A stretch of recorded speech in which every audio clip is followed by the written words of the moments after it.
Türkmen yolu cümle dillerin içinde sicidir Türkmen dilo. El modamada tarahat yaşasın Türkmen ili. Ödülü dünya tanıdan ustadım Mahtuli. Şair-u alam hünermen hem kazansan sende var o.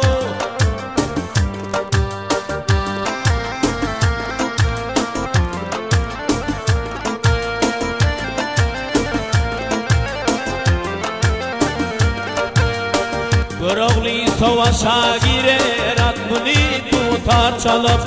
Halık sürdüğü devrinde kança yerlerini alır. Görse düşman titreşerler, yalvarar ağlar gelip. Sürdü devrani Göroğlu başa kan olup. Alçolardan kıvrat et Göroğlu sultan sende var ey.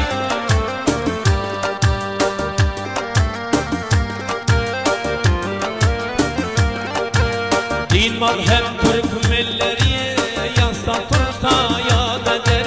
Türkmen'in perenliği hemişe dünya